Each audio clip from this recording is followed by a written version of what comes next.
अस्सलाम वालेकुम नाजरीन मैं हूं शेख नईम और आप देख रहे हैं खलीज डिजिटल। शादी वैसे तो हकीकतन ज़िंदगी की एक हकीकत है और सभी मज़ाहिब में ज़िंदगी का एक हकीकी जुज़ समझा जाता है, मगर जैसा कि आप सब जानते हैं आजकल पूरी दुनिया की नज़र फ़कत एक ही शादी पर है और वो है अंबानीज़ वेडिंग। जी हाँ, इस वक्त दुनिया की महंगी तरीन शादी होने का एजाज़ हासिल करने वाली ये तकरीब जो दुनिया की तवज्जो का मरकज़ है, क्योंकि हैरानगी की बात यह है कि असल शादी की तकरीबात जुलाई में मुतवक्के हैं और अभी जो दुनिया भर से महंगे तरीन मेहमानों की आमद का जो सिलसिला जारी है, ये एक और तकरीब है जिसको प्री वेडिंग कहा जाता है। यहाँ कौन लोग मौजूद हैं? सबसे पहले तो एक नज़र उन शख्सियात पर कि जिनकी आमद हैरानगी का बाइस है कि आखिर ऐसा क्या है कि दुनिया के अमीर तरीन शख्सियात भी इस शादी की रौनक बन रही हैं। मसलन मार्क ज़ुकरबर्ग, बिल गेट्स वगैरह भी मौजूद हैं। तो एक वजह यह भी है कि मुकेश अंबानी भारत की मशहूर कारोबारी शख्सियत के साथ साथ दुनिया के नवे मालदार शख्सियत भी हैं। इस वक्त जारी शादी पर लोगों की नजरों जिस जोड़े का ताकुब कर रही हैं वो है अनंत अंबानी और राधिका मर्चेंट। राधिका भी वेरिन मर्चेंट की बेटी है जिनका ताल्लुक भी भारत की मशहूर कारोबारी शख्सियत से है। खैर, काबिल जिक्र बात यह भी है कि 3 दिन की इस तकरीब में तकरीबन 15 करोड़ डॉलर्स खर्च हुए हैं। ये तकरीब अंबानी के आबाई गांव जामनगर में हुई, जहां तफरी के लिए एक म्यूजिक कॉन्सर्ट का भी एहतमाम किया गया, जिसमें एक मशहूर गुलकारा रेहाना ने परफॉर्म किया और कहा यह जा रहा है कि एक परफॉर्मेंस का मुआवजा 60 लाख डॉलर्स लिया गया, यानी 170 करोड़ रुपए। जी हाँ, ये रकम महज एक परफॉर्मेंस के लिए अदा की गई है। इसी तरह जो जो हम आगे बढ़ते जाएंगे आप जान सकेंगे कि किस तरह ये शादी दुनिया की महंगी तरीन शादी बनी। बुनियादी वजह इन शख्सियात की आमद है जो इससे पहले कभी भारत शादी की तकरीब में शामिल ना हुए हों। डोनाल्ड ट्रंप की बेटी भी इस तकरीब का हिस्सा थी। अब अगर बात भारतीय सेलिब्रिटीज की जाए तो जौक दर जौक वो सब भी इसमें मौजूद थे। गालबन ताना बंधा हुआ था। बॉलीवुड, क्रिकेट स्टार सब लोग यहाँ थे।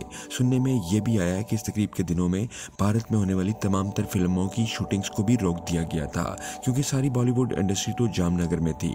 इस शादी की एक और अनहोनी खासियत ये भी रही कि बॉलीवुड के 3 खान आमिर खान, सलमान खान और शाहरुख खान ने इकट्ठे स्टेज परफॉर्मेंस दी और ये काम अंबानी के अलावा किसी और के बस की बात नहीं। मतलब शख्सियात सिर्फ आई ही नहीं बल्कि स्टेज परफॉर्मेंस भी दी। तकरीबन 1200 लोग इस तकरीब का हिस्सा थे और वो भी एक से बढ़ के एक हाई प्रोफाइल लोग। इन मेहमानों को अंबानी के 5 प्राइवेट जहाज़ों के जरिए जामनगर पहुंचाया गया। एक और जो कि खिदमत खल की है और इसको सराहना चाहते हैं वो ये कि तकरीब का आगाज़ करने से पहले जामनगर में तकरीबन 50,000 लोगों के लिए खाने का बंदोबस्त भी किया। और सिर्फ यही नहीं बल्कि इस खाना खिलाने की तकरीब में सारी अंबानी फैमिली मौजूद रही और लोगों तक खाना खुद पहुंचा रहे थे।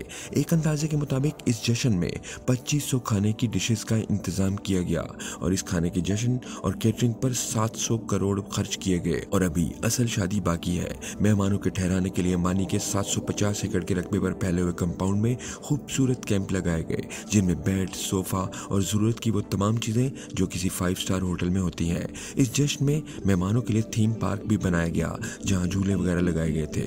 जश्न के पहले दिन रेहाना का कॉन्सर्ट, दूसरे दिन मेहमानों के एनिमल रेस्क्यू सेंटर का दौरा करवाया गया और इसी शाम थीम पार्क की सैर भी करवाई गई और तीसरा दिन फरागत का था। आमतौर पर आप सबके ज़हन में ये सवाल उठ रहा होगा कि आखिर ये सब क्यों किया जा रहा है, ये खालिस्तान वक्त और पैसे का ज़िया है। मगर यहाँ ये बात काबिल गौर है कि अंबानी को मोदी का राइट हैंड्स भी समझा जाता है, इसलिए इसमें भारत सरकार की तमाम तर हमदर्दियाँ शामिल हैं। इस मौका पर यह बात अगर ना बयान की जाए तो इंसाफ नहीं होगा, और वो ये जहाँ बॉलीवुड सेलिब्रिटीज ने स्टेज को रौनक बख्शी, वहीं अनंत अंबानी के वालिद मुकेश अंबानी और वालदा नीता अंबानी ने भी अपनी परफॉर्मेंस दी। गुलकार दिलजीत दोसांझ की बात करें तो भारत की खास पहचान है। वो तो उनको भारत लाने के लिए भी अंबानी की मर्सिडीज गाड़ी और जहाज का इस्तेमाल किया गया। साफ अल्फाज में कहें तो celebrities set the floor on fire. आलमी शोहरत याफ्ता शख्सियात की आमद ने इस तकरीब को 4 चांद लगाए हैं और इसके अलावा टेक्नोलॉजी की दुनिया के सरबराहान भारत की किस्मत लिखने को तैयार है। पुरतईश तकरीब आम आवाम की आंखें खोल देने के लिए काफी है और साल 2018 में भी ईशा अंबानी की शादी के चर्चे कुछ यूं ही थे, क्योंकि दुनिया भर की सियासी शख्सियात भी इस शादी का हिस्सा थी। मसलन अरब ममालिक के शहजादे, नेपाल, भूटान के आला ओहदेदार वगैरह भी। थी। एक और बात कि इसमें डिज्नी के सरबराह रॉबर्ट एडलर को भी मदऊ किया गया, जिन्होंने बरोज बुध भारत में रिलायंस इंडस्ट्रीज के साथ अपने कारोबार के जम होने की तस्दीक MOU साइन करके की, और यूं ये एंटरटेनमेंट की एक कंपनी भी भारत की किस्मत बदलेगी। ये शादी पसे पर्दा एक कारोबारी डील महसूस हो रही है। बिलाशुबा ये सब भारत की तरक्की में एक अहम संग मील भी साबित होगी। इस वक्त भारत की तरक्की दिन ब दिन वो ख्वाब बनती जा रही है जिसकी ताबीर मुकेश अंबानी कर रहे हैं, और जल्द ही भारत भी अमेरिका की तरह एक आजाद और खुद मुख्तार रियासत बनकर उभरेगी, और इसकी तरक्की की राह में आड़ बनना किसी के बस की बात नहीं रहेगी।